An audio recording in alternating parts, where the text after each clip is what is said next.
Wr. Cliff Branch, legend of Raiders, dies at 71. NAPA, Calif. Cliff Branch, three-time All-Pro receiver and selected 4 times for the Oakland Raiders Pro Bowl, died Saturday in Arizona, the team announced. Branch turned 71 last Thursday. Cliff Branch impacted the lives of generations of Raiders fans. His loss leaves an eternal hole in the Raiders family, but his kindness and affectionate nature will be deeply remembered forever. Cliff's achievements in the field are well documented and undeniably worthwhile to be in the Hall of Fame, but his friendship and smile are what Raider Nation will always appreciate. The team's statement added. According to the Bullhead City, Arizona Police Department, Branch was found dead in his hotel room on Saturday afternoon, and a first investigation indicated that there was no aggression and that Branch died of natural causes. Mark Davis, current owner of the Raiders and whoever worked as a Branch agent in negotiations with his father, the late Al Davis, was especially close to the former receiver. "Cliff was my best friend," Davis said, according to information provided by the team. "I will miss him deeply." Branch, with his phrase, speed kills, was the face of the praised Raiders' vertical attack in the 70s and early 80s.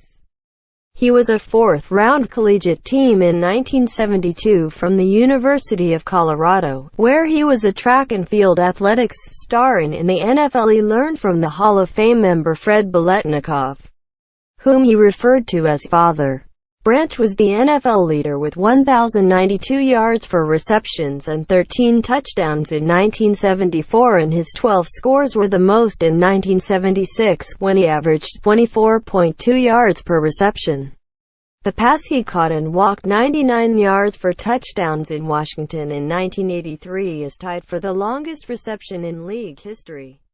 In a race that culminated after the 1985 season, Branch caught 501 passes for 8,685 yards, 17.3 yards per reception, and 67 touchdowns.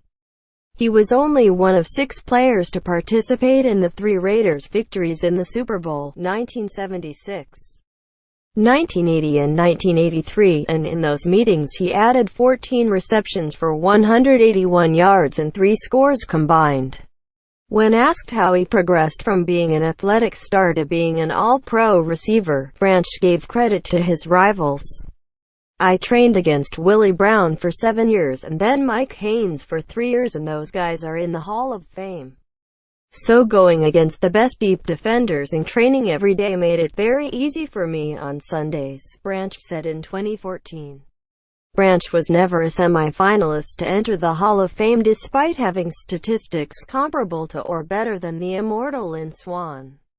Branch, who ran in the Pro Track Association and competed in Tokyo in the season recess, said that, more years later, along with safety George Atkinson, he played tennis as another way to prepare for the season recess after being inspired by Arthur Ashe. John Madden, then a Raiders coach, surprised them by playing tennis at a training camp and gave them away by telling them that they wasted their legs in tennis and not playing football, but, according to Branch, it was our opposite.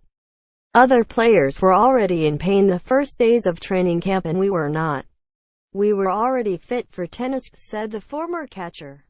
Branch lost his home in Santa Rosa, California, because of a fire in 2017 and was able to escape only with his Super Bowl rings, but lost his Raiders memorabilia collection, which may have been filling a museum, said Mark Davis.